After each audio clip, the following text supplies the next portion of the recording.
Chapitre 1, le toast qui a tout changé. Rex Hastings avait toujours été un homme qui se souvenait de tout. Chaque affront, chaque gentillesse, chaque instant important. Debout dans la somptueuse salle de bal du Grandview Country Club, regardant sa nouvelle épouse, Gwendolyn Charles, désormais Hastings, danser avec son père, Philip Charles, il aurait dû ressentir une joie immense. Au lieu de cela, un calcul froid s'était formé dans son esprit. Le mariage avait été parfait, du moins en apparence.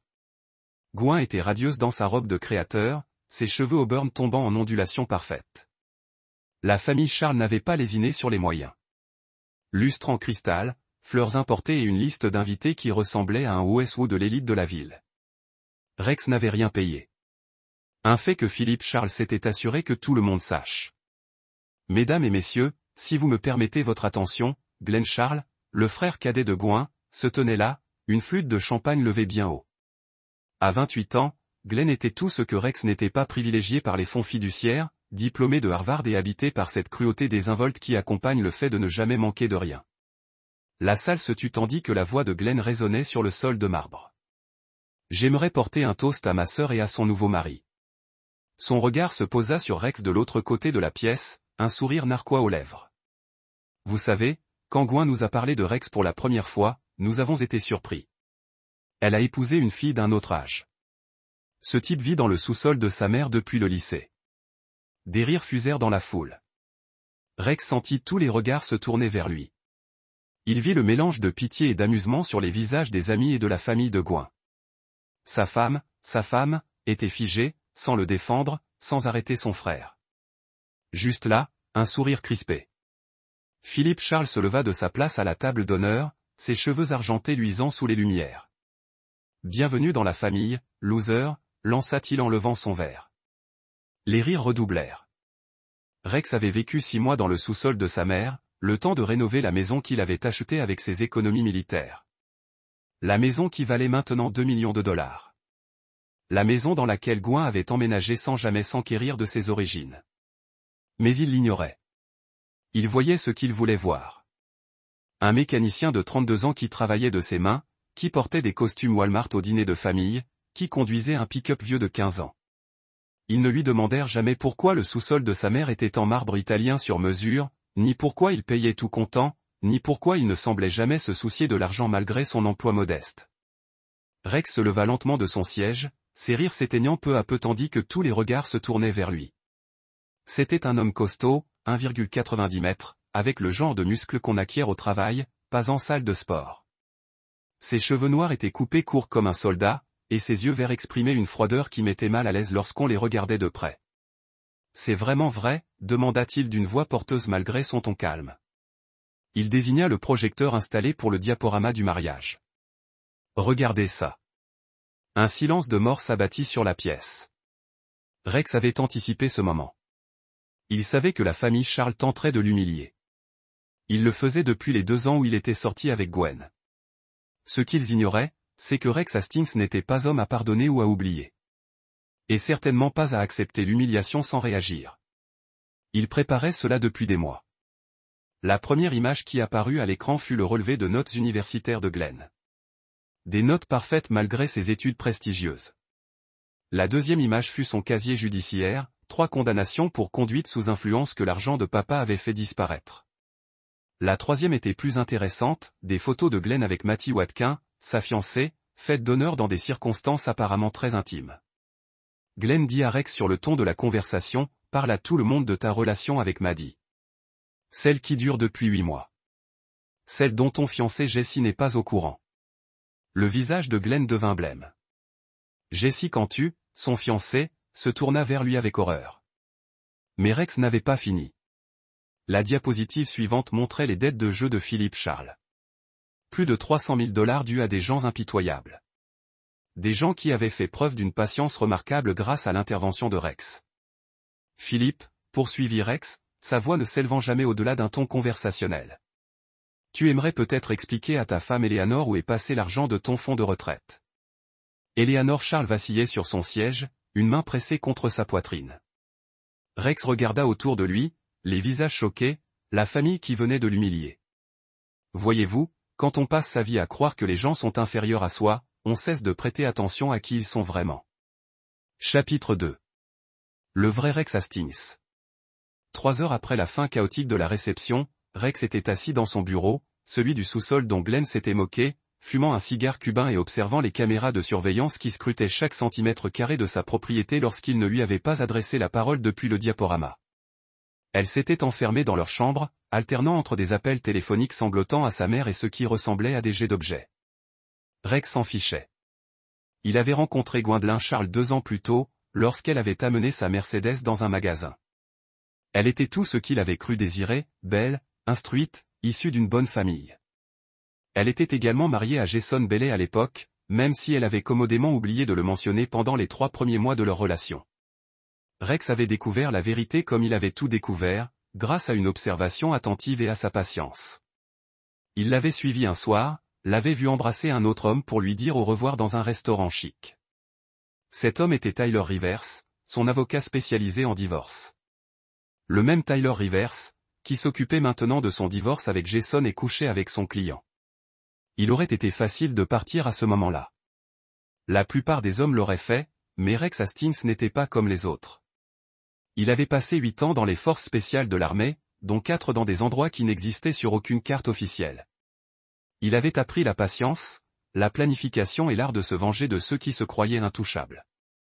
Alors, au lieu de partir, il avait commencé à planifier. Le bureau au sous-sol était son sanctuaire. Une précision militaire organisait tout.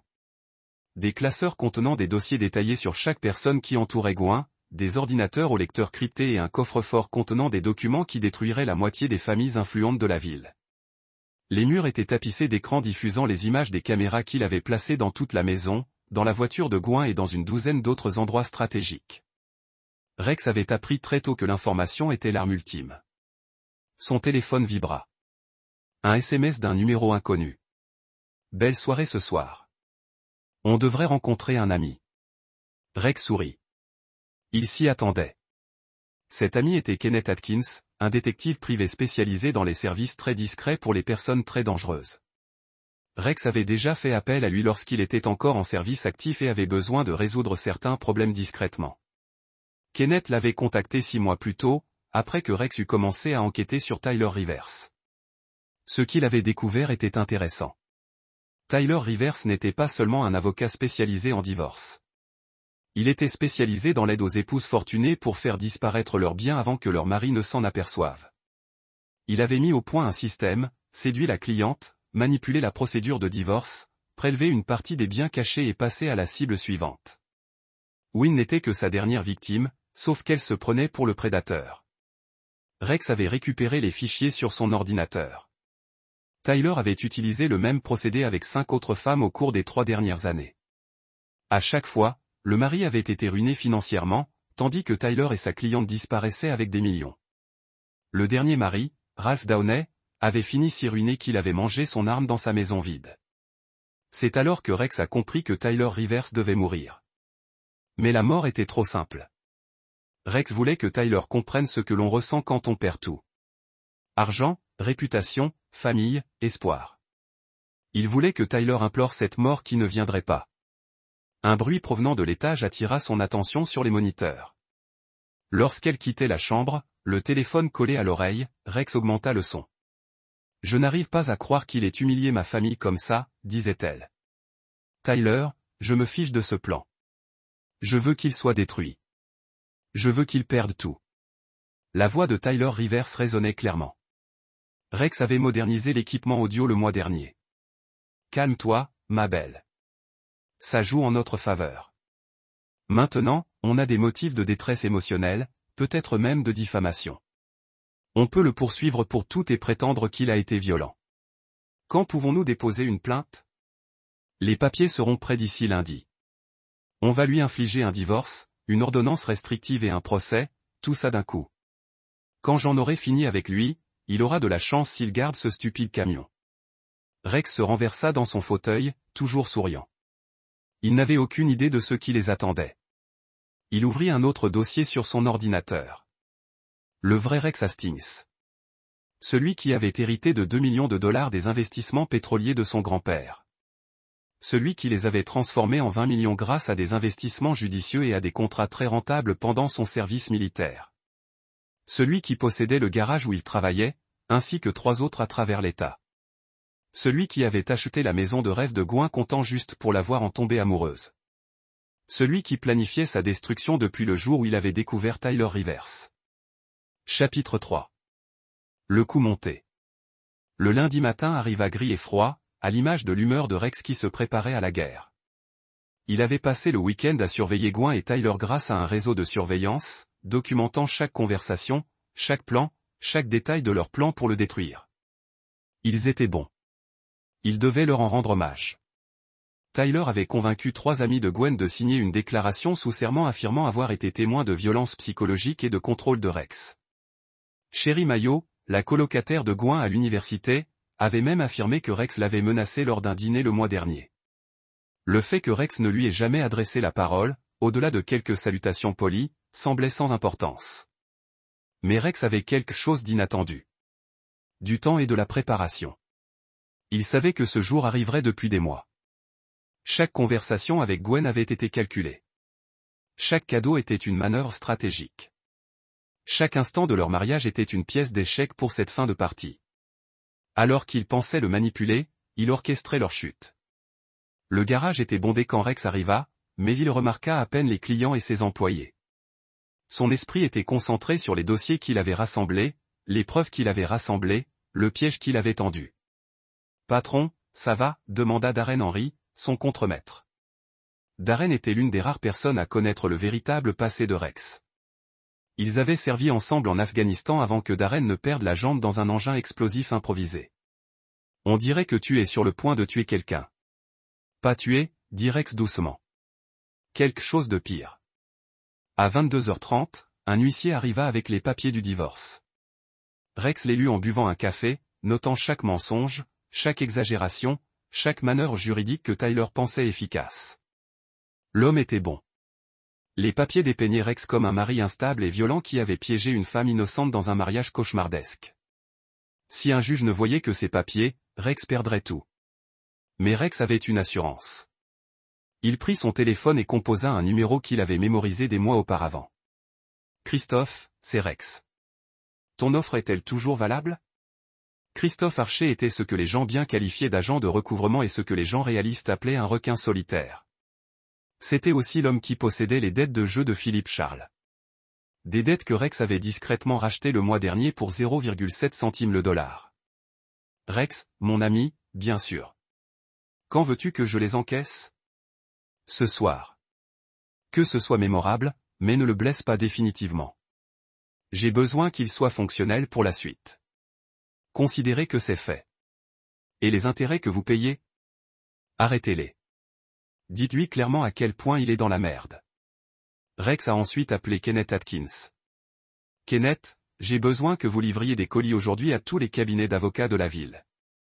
Assurez-vous que Tyler Rivers sache qu'ils arrivent. Les colis contenaient des copies des dossiers de Tyler sur ses précédentes victimes, ainsi que des preuves documentées de ses pratiques frauduleuses. Rex avait passé des mois à rassembler les preuves, à traquer des maris ruinés, à monter un dossier en béton qui allait détruire la carrière de Tyler et le conduire en prison. Mais la prison ne suffisait pas. Le dernier appel de Rex était destiné à quelqu'un qui n'avait pas de nom, juste un numéro. La voix qui a répondu parlait avec un léger accent qui aurait pu être d'Europe de l'Est ou du Moyen-Orient. C'était un endroit délibérément difficile. Rex Hastings, c'est intéressant. Je me demande quand vous appelleriez. La fille est-elle toujours disponible ?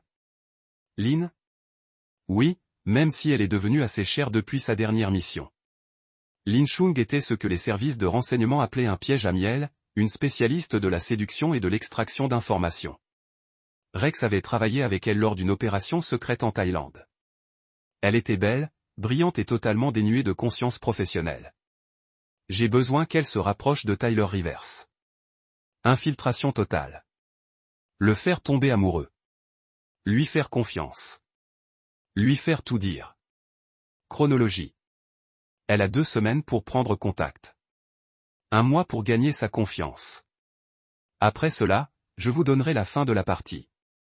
Paiement de 200 000 plus une prime si elle est prête à aller plus loin que d'habitude. Jusqu'où? Rex sourit froidement. Après avoir raccroché, Rex retourna à la lecture de la demande de divorce de Tyler. L'homme avait été minutieux, accusant violence psychologique, manipulation financière, menace contre la famille de Gwen. Que des mensonges, mais des mensonges bien ficelés qui seraient difficiles à réfuter devant un tribunal. Ce que Tyler ignorait, c'est que Rex avait tout enregistré pendant des mois. Chaque conversation, chaque dispute, chaque moment intime entre Tyler et Gwen. Les caméras de surveillance de leur maison n'étaient pas seulement là pour la sécurité. C'étaient des assurances. Mais plus encore, Rex avait passé 2 ans à étudier Tyler Rivers comme un sniper étudie une cible. Il connaissait ses faiblesses, ses peurs, ses secrets. Il connaissait sa dépendance à la cocaïne, soigneusement cachée à ses associés. Il connaissait son problème de jeu, plus grave que celui de Philippe Charles. Il savait pour le fonds fiduciaire que Tyler avait détourné de sa propre mère, pensant qu'elle ne l'avait jamais remarqué à cause de sa démence. Plus important encore, Rex connaissait le vrai père de Tyler. Celui que Tyler pensait inconnu. Celui qui serait très intéressé d'apprendre qu'il avait un fils. Celui qui dirigeait la famille criminelle la plus redoutée de la côte est. Rex avait gardé cette révélation pour le moment opportun. En clôturant les dossiers de divorce, Rex ressentit le calme familier qui précède l'action. Il avait passé des mois à se préparer, et maintenant la guerre commençait. Gwen et Tyler se prenaient pour des chasseurs, mais ils avaient commis une erreur cruciale. Ils avaient choisi de traquer le prédateur suprême. Chapitre 4. Le piège jaillit. 2 semaines après la signification des papiers du divorce, Rex observait depuis son poste de surveillance la mise en œuvre de son plan. Tyler Rivers s'apprêtait à vivre la pire journée de sa vie, sans même s'en rendre compte. Lin Chung avait dépassé les attentes de Rex. 5 jours plus tard, elle avait croisé Tyler par hasard dans son café préféré, renversant de l'expresso sur son costume hors de prix. Le 7e jour, il dînait dans le restaurant le plus exclusif de la ville. Le 14e jour, Tyler annulait ses rendez-vous avec Gwen pour se consacrer à sa nouvelle obsession. Rex regardait la caméra que Lynn avait installée dans son Pantouse en centre-ville. Tyler faisait les 100 pas, son téléphone collé à l'oreille, tandis que Lynn était allongée sur son canapé en cuir italien, vêtue d'une simple chemise. « Gwen, je t'avais dit qu'il y avait un problème. » Tyler disait qu'on pourrait discuter de la préparation de la déposition demain. La voix de Gwen était clairement cinglante de colère. « Tyler, je te paie une fortune pour détruire mon mari, pas pour courir après une fille asiatique que tu as draguée dans un café. » Rex sourit. Les insultes racistes n'étaient pas de bon goût dans une procédure de divorce, surtout quand elles étaient enregistrées. « Ne parle pas de Lynn comme ça, » rétorqua Tyler. « Et ne me dis pas comment faire mon travail. Je gère les divorces depuis bien avant que tu ne saches ce qu'est un contrat de mariage. Je devrais peut-être changer d'avocat. Bonne chance. Après ce que ton mari a fait au mariage, aucun cabinet sérieux en ville ne te touchera. » Tyler raccrocha et se tourna vers Lynn, qui faisait semblant de lire un magazine. « Désolé pour ça, ma puce. Un drame client. » Lynn leva les yeux avec une inquiétude parfaitement formulée. La femme de l'autre soir, elle semblait intense. Gwen est juste stressée. Son mari s'est avéré être plus que ce qu'elle attendait. Que veux-tu dire? Tyler s'assit à côté d'elle, passant sa main dans ses longs cheveux noirs. Disons simplement que Rex Hastings n'est pas le mécanicien simple que tout le monde pensait. Cet homme a des ressources inattendues. Des ressources, de l'argent, des informations. Le genre de relations qui font disparaître les problèmes. Lynn s'approcha, sa voix se réduisant à un murmure. Ça a l'air dangereux. Êtes-vous en sécurité? Je vais bien. J'ai connu pire que Rex Hastings. Rex rit. Tyler n'avait aucune idée de ce à quoi il avait affaire. L'interphone du bureau de Rex s'éteignit. Patron, Kenneth est là, dit Darren. Faites-le descendre. Kenneth Atkins descendit dans le bureau, un épais dossier en papier craft. Le détective privé avait l'air fatigué mais satisfait.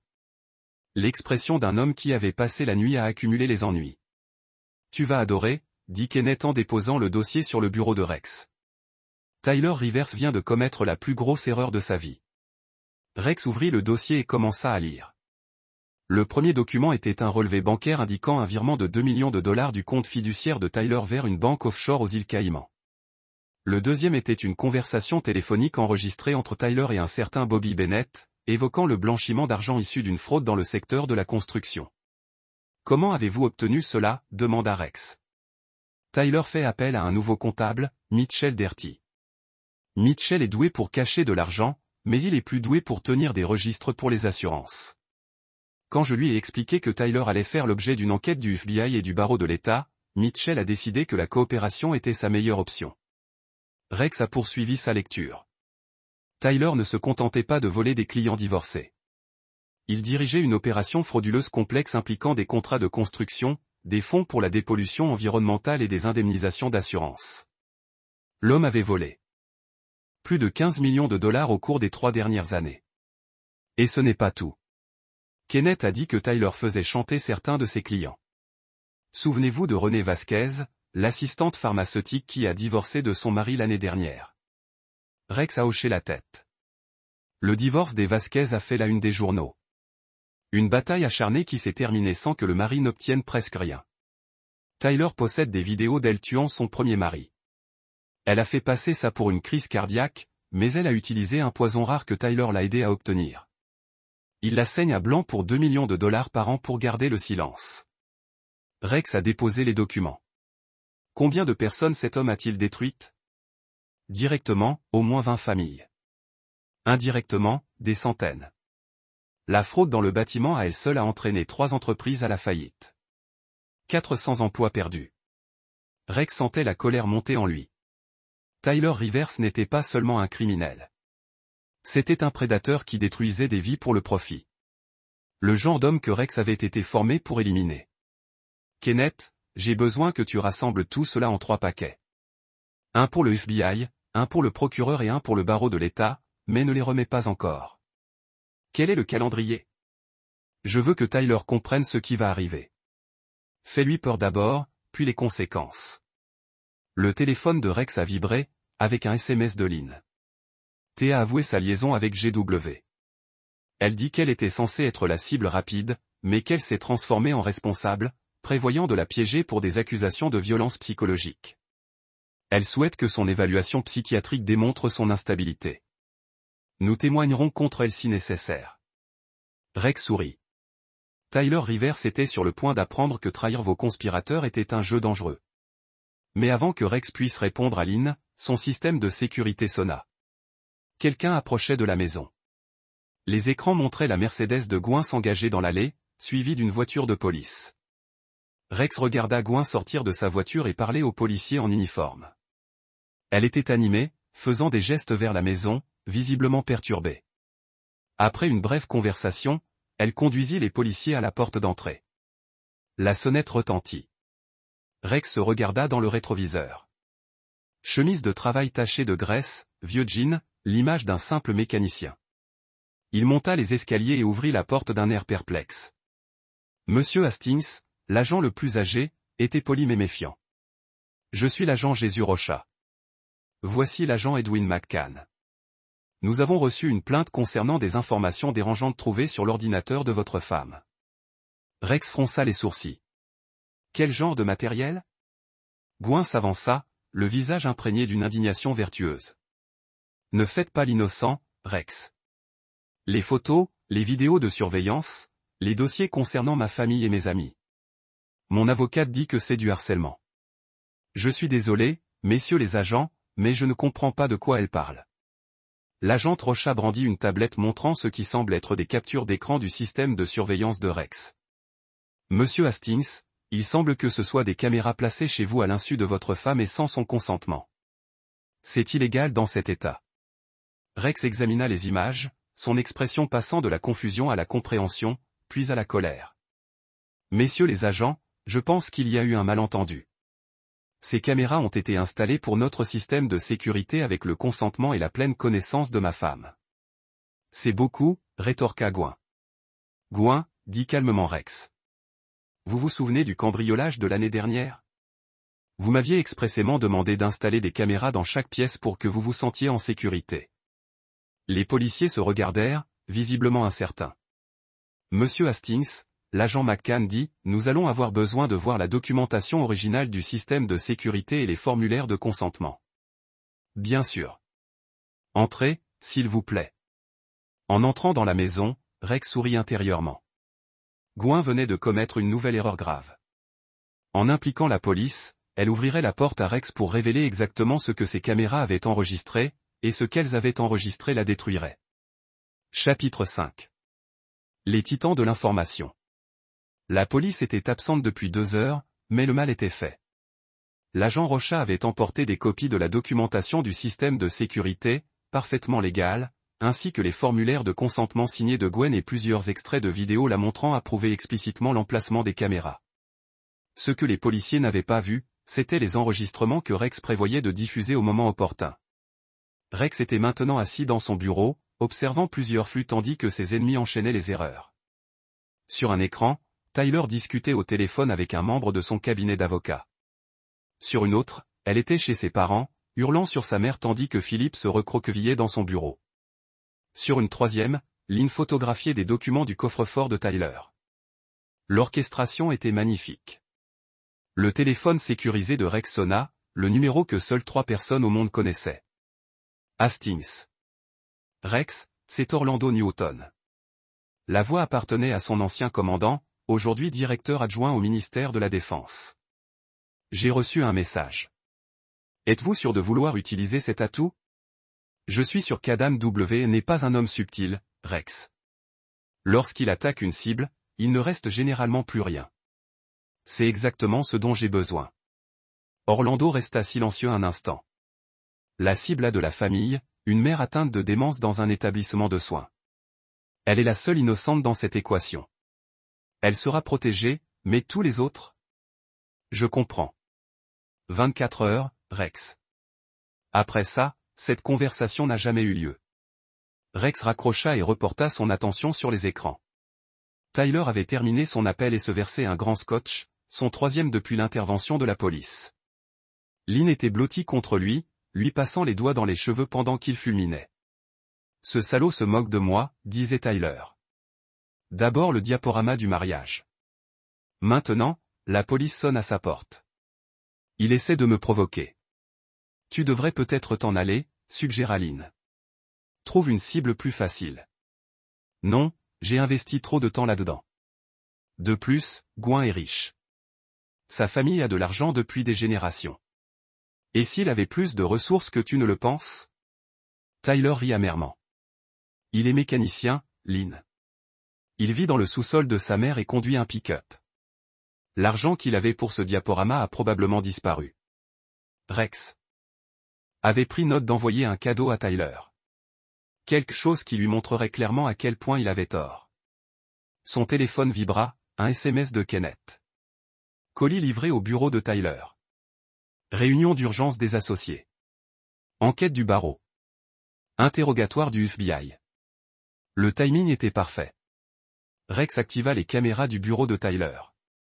Kenneth les avait installées lors d'une consultation de sécurité le mois dernier. Le flux montrait les associés de Tyler, Philippe Gifford et Jerry Gillespie, attendant dans une salle de conférence tandis que Tyler arpentait la salle, son téléphone collé à l'oreille. Je me fiche de ce que veut le FBI, criait Tyler au téléphone. C'est une chasse aux sorcières orchestrée par le mari de la cliente.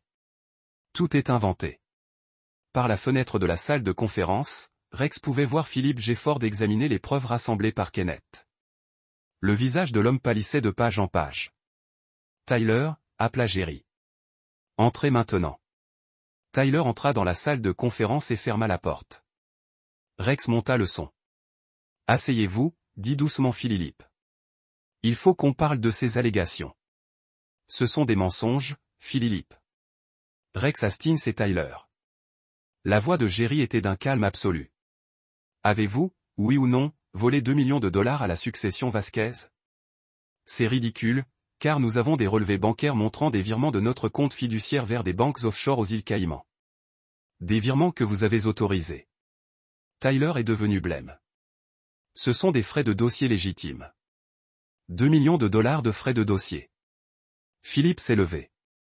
Tyler, nous sommes associés depuis 8 ans. Je te connais depuis la faculté de droit. Ne me mens pas en face. Je peux t'expliquer. Explique-moi ça, dit Jerry en faisant glisser une photo sur la table. C'est toi qui as rencontré Bobby Bennett le mois dernier. Bobby Bennett, qui fait actuellement l'objet d'une enquête pour fraude dans le bâtiment. Le même Bobby Bennett qui est cité comme complice dans ces documents du FBI. Tyler s'est affalé sur sa chaise. Tu ne comprends pas. J'étais dépassé.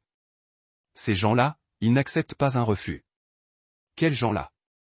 Ceux pour qui Bobby travaille.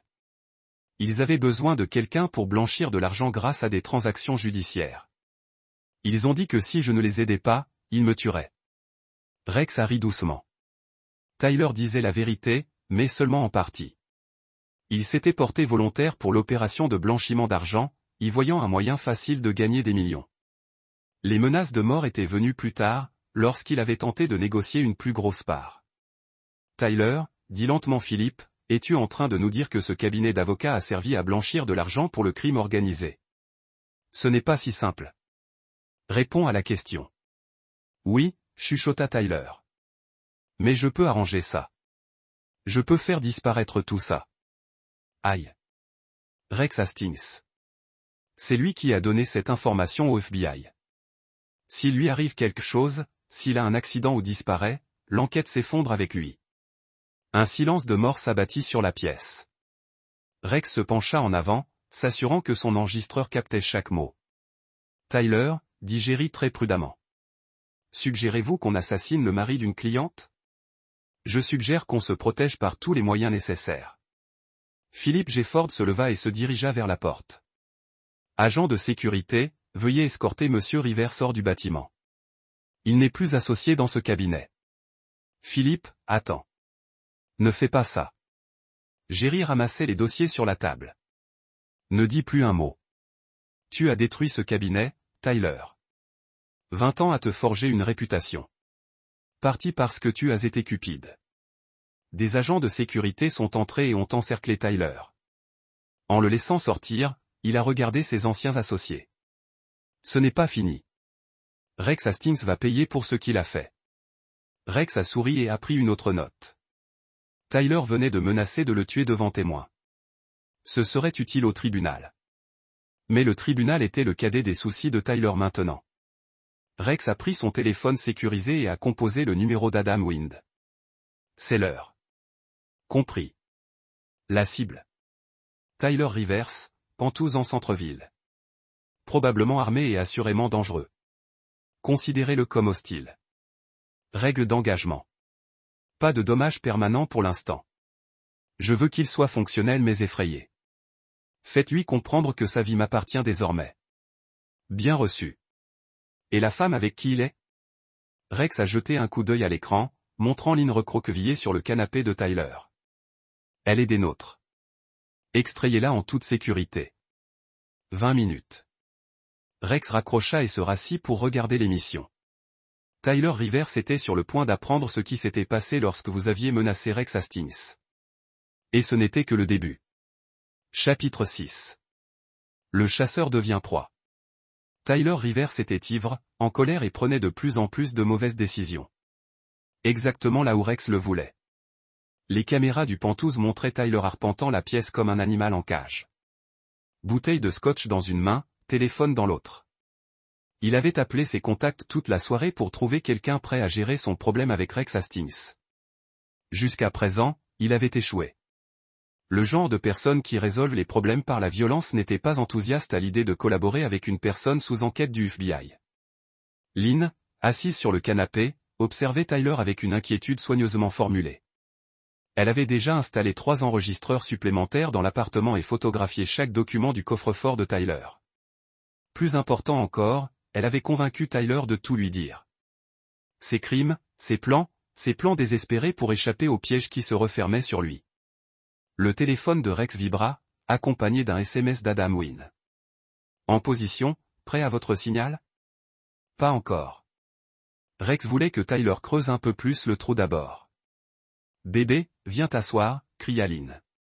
Tu me rends nerveuse. Tyler s'effondra à côté d'elle, puant l'alcool.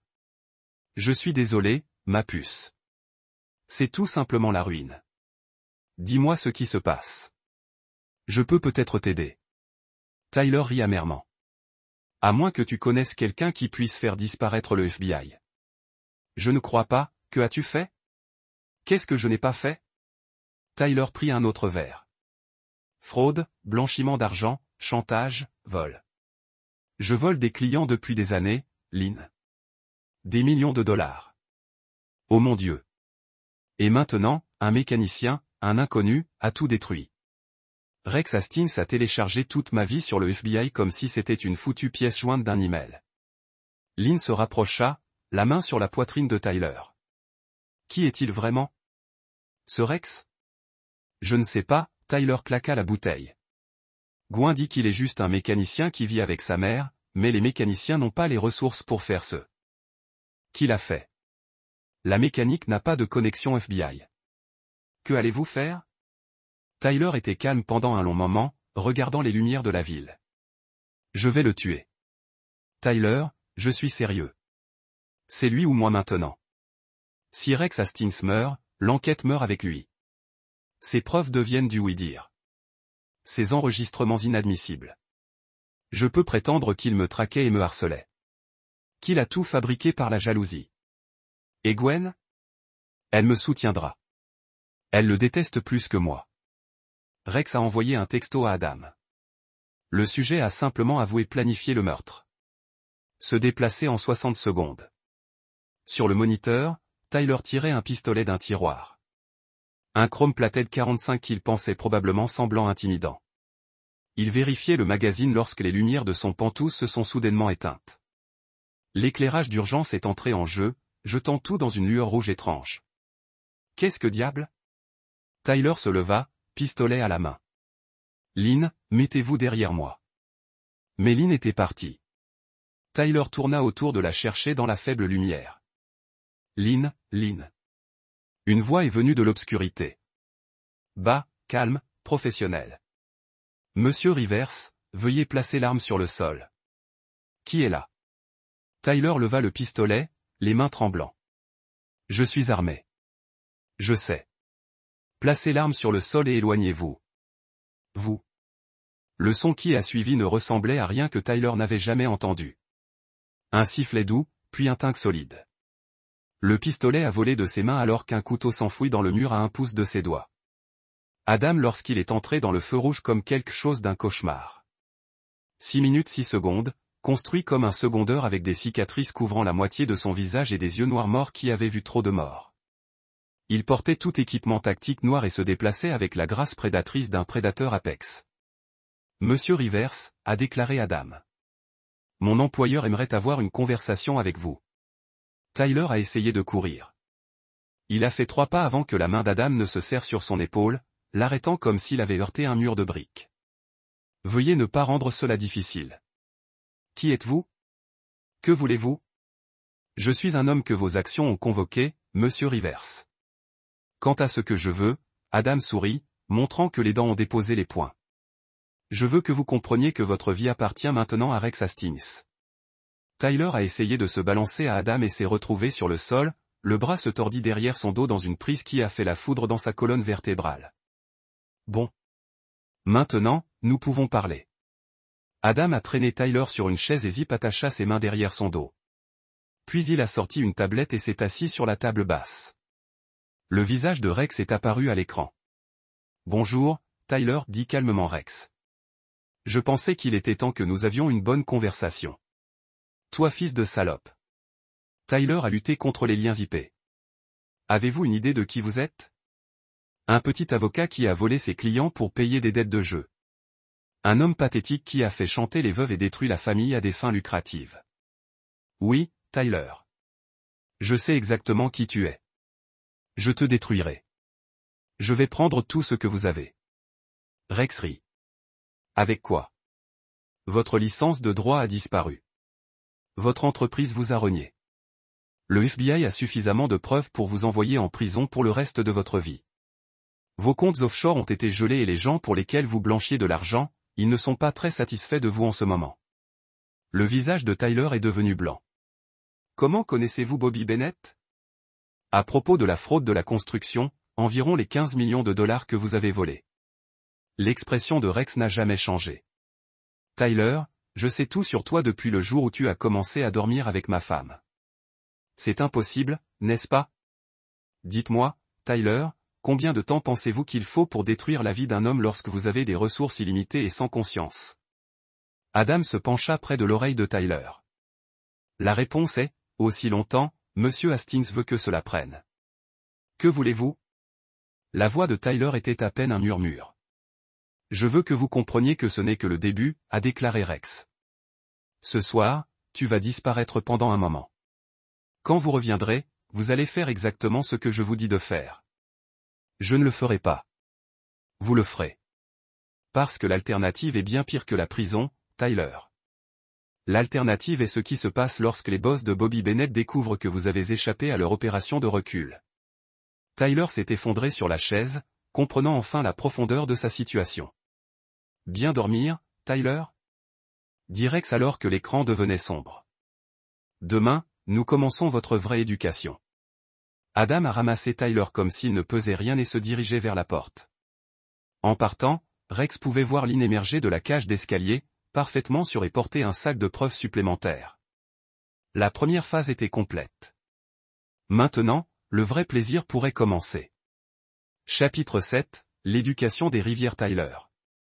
Tyler Rivers avait disparu depuis 72 heures quand il a finalement compris que Rex Hastings n'était pas seulement un autre mari en colère. Il était assis dans une pièce sans fenêtre qui aurait pu être n'importe où, un sous-sol, un entrepôt, un bâtiment abandonné. Sa chaise a été boulonnée au sol, et malgré ses meilleurs efforts, il ne pouvait pas se libérer des contraintes. Pire, il commençait à soupçonner que l'évasion n'était pas le vrai problème. Le vrai problème était ce que Rex avait prévu pour lui. Adam est entré en train de porter un plateau de nourriture et un ordinateur portable. Il s'est assis à la fois sans un mot et a activé l'ordinateur. Le visage de Rex est apparu à l'écran et Tyler a remarqué qu'il portait une chemise différente de l'hier. Le temps passait dans le monde réel tandis que Tyler était assis dans ce cauchemar. Bonjour, Tyler. J'espère que vous commencez à apprécier votre situation. Laisse-moi partir, a croqué Tyler. Sa gorge était crue de crier à l'aide qui n'est jamais venue. Je le ferai finalement, mais vous allez d'abord m'aider avec quelque chose. L'écran d'ordinateur portable se sépare, montrant RX d'un côté et ce qui semblait être un flux vidéo en direct de l'autre. Tyler a immédiatement reconnu l'emplacement. C'était la maison des parents de Gwen. Votre ancien client a une semaine difficile, a déclaré Rex. La police est revenue hier avec un mandat pour fouiller sa voiture. Apparemment, quelqu'un les a invoqués au sujet des résidus de drogue dans le coffre. Tyler a regardé avec horreur les officiers conduisaient Gwen dans les menottes. Elle criait, luttant contre les contraintes, ne ressemblant rien à la femme composée avec laquelle il couchait. La possession de cocaïne est une accusation grave, a poursuivi Rex. Surtout quand il se trouve en conjonction avec des preuves de distribution. Ces messages textes entre vous et Gwen sur la poudre et les livraisons semblent assez incriminants pour les procureurs. Il s'agissait de matériaux de construction pour son projet de rénovation, n'est-ce pas? Parce que les dossiers téléphoniques montrent que ces conversations se produisent en même temps que les achats de médicaments documentés auprès des associés de Bobby Bennett. Le sang de Tyler a couru froid. Vous avez planté des preuves. Est-ce que ou ai-je simplement documenté ce qui était déjà là? Le sourire de Rex était terrifiant dans son calme. Vous voyez, Tyler, lorsque vous avez volé des trafiquants de drogue, ils ont tendance à utiliser vos services pour d'autres choses, comme déplacer des produits à travers vos opérations commerciales légitimes. Le flux vidéo est passé pour montrer à Glenn Charles arrêté dans son bureau. Il pleurait, suppliant les policiers de contacter son avocat. Glenn a été accusé de fraude et de détournement de sa propre entreprise, a expliqué Rex. Apparemment, il a volé des fonds de retraite des employés pour payer des dettes de jeu. Les preuves sont assez concluantes. Vous détruisez des innocents. L'expression de Rex n'a pas changé. Innocent. Glenn Charles a volé 2 millions de dollars à des personnes qui lui ont fait confiance. Votre femme a utilisé votre relation pour canaliser les drogues par le biais des entreprises légitimes de sa famille. Et Philippe Charles. Le flux a à nouveau changé, montrant que Philippe était chargé dans une ambulance. Eh bien, Philippe a eu une conversation très sérieuse avec certaines personnes sur ses dettes de jeu. Est-il mort? Jambes cassées, bras brisés, mais vivant. Les gens de Christophe sont des professionnels. Ils savent envoyer un message sans créer de cadavre. Tyler commençait à comprendre l'étendue de ce que Rex avait orchestré. Ce n'était pas seulement la vengeance. C'était une destruction systématique. Que voulez-vous de moi? Votre coopération. Vous allez m'aider à terminer cela. Je ne le ferai pas. Vous le ferez, Rex interrompit. Parce que si vous ne le faites pas, la vidéo de vous avouant au meurtre de René Vasquez va au FBI aujourd'hui. Tyler est devenu blanc. Quelle vidéo? L'écran d'ordinateur portable montrait Tyler dans son pantouse, ivre et en colère, racontant à Lynn ses projets de chantage. Mais ce n'était pas la conversation dont Tyler se souvient. Dans cette version, il avouait avoir aidé René à empoisonner son premier mari. Ce n'est pas que je n'ai jamais dit ça, n'est-ce pas? L'audio est assez clair.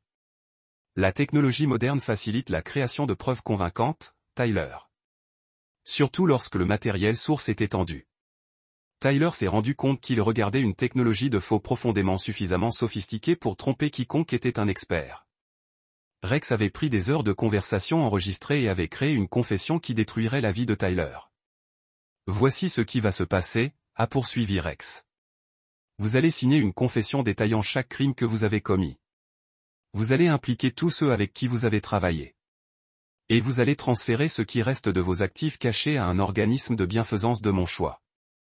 Et si je refuse, alors vous allez en prison pour meurtre. Les membres de votre famille restants ont des accidents tragiques. Et les personnes que vous avez volées apprennent exactement où vous êtes. Adam a placé un stylo et des documents juridiques devant Tyler. La confession était déjà préparée. Tapée dans un langage juridique parfait détaillant les crimes que Tyler ne se souvint même pas d'avoir commis. Vous avez 1 heure à décider, a déclaré Rex. Choisissez judicieusement. L'écran a fait noir, laissant Tyler seul avec ses pensées et le poids de ses choix. Dans son étude, Rex a regardé Tyler à travers les caméras de surveillance, notant chaque micro-expression, chaque signe de pression psychologique. L'homme se décomposait exactement comme prévu. Le téléphone de Rex bourdonnait d'un texte de Lynn. Mission complète. Les comptes de Tyler ont été accessibles. Récupération totale. 18,2 millions de dollars. Un autre texte. Celui de Kenneth. Le FBI a pris l'appât. Formation du groupe de travail fédéral. RICO. Frais en attente. Et enfin, un d'Adam. Sujet prêt pour la phase 2. Ordre. Rex sourit et commença à taper sa réponse. Tyler Rivers était sur le point d'apprendre que la signature de la confession n'était que le début de son éducation. Les vraies leçons étaient sur le point de commencer. Chapitre 8, la dernière leçon. Tyler a signé une confession après 47 minutes, sa main tremblant si mal que sa signature était à peine lisible. Il avait lu chaque page 2 fois, comprenant que son nom sur ce document signifiait la prison à vie, même si Rex tient ses autres promesses. Mais Rex Hastings n'a pas encore fini avec lui. Excellent choix, Rex a déclaré que lorsqu'un écran d'ordinateur portable revint dans la vie. Maintenant pour la phase 2 de votre éducation. J'ai fait ce que tu as demandé. Laisse-moi partir, Tyler. Nous n'avons même pas encore commencé à aborder vos véritables crimes. L'écran se sépare à nouveau, mais cette fois, il a montré des images de surveillance de la maison de Ralph Downey. Le mari qui s'était suicidé après que Tyler a détruit sa vie. L'horodatage a montré la veille du suicide de Ralph. Parlez-moi de Ralph Downey, a déclaré Rex. Je ne sais pas ce que tu veux dire. Vous ne le faites pas? Parce que cette vidéo vous montre chez lui d'avoir ce qui semble être une conversation très houleuse. De quoi parlons-vous, Tyler? Tyler regarda avec horreur les images le montraient avec un homme brisé dans un manoir vide. Ralph avait l'air de ne pas avoir dormi depuis des semaines, comme s'il avait perdu tout ce qui comptait. Il était qu'il menaçait d'exposer mes méthodes. Je devais m'assurer qu'il comprenait les conséquences. Les conséquences de quoi? De parler aux médias. De dire aux gens comment j'avais manipulé son divorce. Et que lui avez-vous dit que ses conséquences seraient? Tyler était silencieux pendant un long moment. Je lui ai dit que s'il essayait de me détruire, je m'assurerais qu'il ne revoyait plus jamais ses enfants. Ses enfants qui vivaient déjà à travers le pays avec leur mère. Oui. Ces enfants qui ont été informés par leur mère ont dit que leur père était un criminel dangereux à qui on pouvait faire confiance. Oui. Ces enfants qui n'allaient jamais le revoir de toute façon. La voix de Tyler était à peine un murmure. Oui. Vous avez donc menacé un homme suicidaire de perdre la seule chose qu'il avait laissé à espérer. Le lendemain, il a mis une arme dans sa bouche. Ce n'était pas ma faute, n'est-ce pas? La voix de Rex est restée calme, mais Tyler pouvait entendre le froid mortel en dessous. Vous avez détruit son mariage, volé son argent, tourné ses enfants contre lui, puis menacé de s'assurer qu'il ne les reverrait plus jamais. Qu'avez-vous pensé exactement se passer? Tyler pleurait maintenant, comprenant pour la première fois tout le poids de ce qu'il avait fait. Je n'ai jamais voulu que lui de se suicider, mais vous vouliez le détruire complètement. Vous vouliez prendre tout ce qui faisait sa vie la peine d'être vécu. Oui, chuchota Tyler. Bon. C'est la première chose honnête que vous avez dit. Le flux vidéo a changé pour montrer un nouvel emplacement, un cimetière. Rex se tenait à côté d'une tombe fraîche, des fleurs à la main. J'ai visité la tombe de Ralph hier, a déclaré Rex. Savez-vous que j'ai trouvé là-bas? Tyler secoua la tête. Rien. Pas de fleurs, pas de visiteurs, pas de signe dont quelqu'un se souvenait qu'il existait. Ses enfants ont refusé de venir aux funérailles. Son ex-femme a organisé une fête le jour de sa mort. Vous n'avez pas seulement tué Ralph Downey, Tyler, vous l'avez effacé. Rex a placé les fleurs sur la tombe et a regardé directement dans la caméra. C'est à ce moment-là que j'ai décidé que détruire votre vie ne suffisait pas. Tyler sentit de l'eau glacée dans ses veines. Que voulez-vous dire? Je veux dire que vous allez vivre exactement ce que Ralph a vécu. Chaque sentiment, chaque perte, chaque instant de désespoir qui l'a amené à mettre cette arme dans sa bouche. Vous ne pouvez pas. Je ne peux pas me dire Tyler, combien de temps pensez-vous qu'un homme comme vous durera dans la population générale dans une prison fédérale? L'implication a frappé Tyler comme un coup physique. Rex ne l'envoie pas seulement en prison. Il l'envoyait mourir. Mais j'ai une meilleure idée. Rex a continué. Quelque chose de plus éducatif. Adam est entré dans la pièce avec ce qui semblait être un sac de médecin. Tyler a essayé de lutter alors qu'Adam préparait une seringue. Ne vous inquiétez pas, a déclaré Rex. Ce n'est pas du poison. C'est un cocktail très spécial conçu par des chimistes très talentueux. Vous allez vivre toutes les émotions que Ralph Downey a ressenties dans ces dernières semaines. Le désespoir, le poids écrasant d'avoir perdu tout ce qui comptait. C'est fou, n'est-ce pas? Vous semblez penser que conduire les gens au suicide est une pratique commerciale acceptable. Je vous donne simplement une éducation plus directe dans les conséquences. L'aiguille est entrée dans le bras de Tyler avant qu'il ne puisse protester davantage. La belle chose à propos de la pharmacologie moderne, a expliqué Rex alors que Tyler commençait à ressentir les effets, c'est que nous pouvons induire des états émotionnels spécifiques avec une précision remarquable. Au cours des prochaines heures, vous allez ressentir exactement ce que vos victimes ressentaient. La vision de Tyler a commencé à se brouiller, et un sentiment de désespoir écrasant s'est installé sur lui comme un poids physique. Chaque erreur qu'il avait jamais commise, chaque personne qu'il avait blessée, chaque instant de cruauté semblait amplifier jusqu'à ce qu'il soit insupportable. S'il te plaît, murmura-t-il. Faites arrêter. Non, dit simplement Rex. C'est votre éducation, Tyler.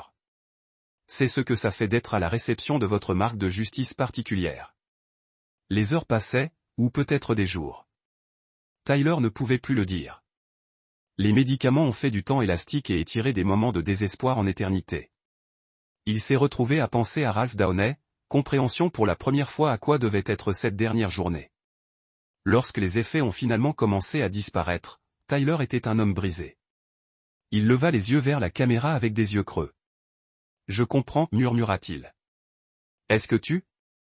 Je vais en prison. Je vais y mourir, et personne ne se souviendra de moi. C'est vrai. Mais d'abord, vous avez un travail de plus à faire. Tyler n'a pas demandé ce que c'était. Il n'avait plus la force de combattre. Vous allez appeler une conférence de presse, a expliqué Rex. Vous allez avouer tout, chaque crime, chaque victime, chaque vie que vous avez détruite. Vous allez vous assurer que les familles que vous avez blessées obtiennent une certaine justice. Et puis vous disparaissez pour toujours. L'image de Rex s'estompa de l'écran, laissant Tyler seul avec le poids de ses choix et la connaissance écrasante que Rex Hastings avait gagnée complètement. Dans son étude, Rex a regardé la forme brisée de Tyler sur le moniteur et n'a ressenti aucune satisfaction, aucune joie, aucun sentiment de victoire. Cela n'avait jamais été de se sentir bien. Il s'agissait d'équilibre. Les échelles étaient finalement uniformes. Chapitre 9, le dernier rire. 6 mois plus tard, Rex Hastings se tenait dans son garage rénové, regardant le coucher du soleil à travers des fenêtres propres tandis que le rock classique jouait doucement en arrière-plan. L'espace avait été transformé, plus une boutique d'auto en activité, mais une salle d'exposition pour sa collection de voitures musculaires restaurées. La Camaro qu'il polissait avait appartenu à Ralph Downey. Rex l'avait acheté à la vente de succession et passé des mois à le ramener à son ancienne gloire. L'affaire Tyler Rivers avait clôturé il y a 3 semaines avec un plaidoyer de culpabilité à 47 accusations fédérales. Tyler avait tenu parole sur la conférence de presse, avouant les crimes couvrant une décennie et impliquant des dizaines de co-conspirateurs. L'homme qui a émergé de cette pièce sans fenêtre ressemblait peu à l'avocat arrogant qui avait volé des millions de familles désespérées. Tyler purgeait des peines à perpétuité consécutives dans une prison fédérale à sécurité maximale. Rex s'était assuré qu'il avait été placé dans la population générale exactement comme promis. Selon les contacts de Kenneth dans le système pénitentiaire, Tyler a passé 23 heures par jour en garde à vue après 3 tentatives distinctes sur sa vie. L'autre heure a été passée dans une cour d'exercice en béton seul, en comptant les jours jusqu'à ce que quelqu'un réussisse finalement à le tuer. Rex n'a ressenti aucune sympathie. Gwen avait duré 2 mois de prison du comté avant de se pendre avec un drap de lit. Sa note de suicide a blâmé Rex pour avoir détruit sa famille, affirmant qu'il l'avait manipulé dans l'affaire avec Tyler. La note a commodément omis ses plans pour voler ses actifs ou ses activités de distribution de drogue. Rex avait assisté aux funérailles, debout à l'arrière tandis que Philip Charles, en fauteuil roulant, lié et brisé, a enterré sa fille. Glenn Charles avait complètement disparu. Officiellement, il avait fui le pays pour éviter les poursuites pour fraude à la pension. Officiellement, il a fait l'erreur d'essayer de faire chanter l'un des associés de Bobby Bennett et avait été dissous dans l'acide dans une usine de transformation chimique à l'extérieur de la ville. Rex n'a ni confirmé ni nié son implication dans le sort de Glenn. Philippe Charles vivait dans une maison de soins infirmiers maintenant, ses dettes de jeu ayant consommé ce qui restait de la fortune familiale. Ses os cassés avaient mal guéri, le laissant incapable de marcher sans aide. Eleanor lui a rendu visite 2 fois par semaine, bien qu'elle ait demandé le divorce et a emménagé avec sa sœur. L'héritage de la famille Charles, 3 générations de proéminence sociale, était décédé avec Gwen. La sonnette de la porte a sonné, interrompant les pensées de Rex.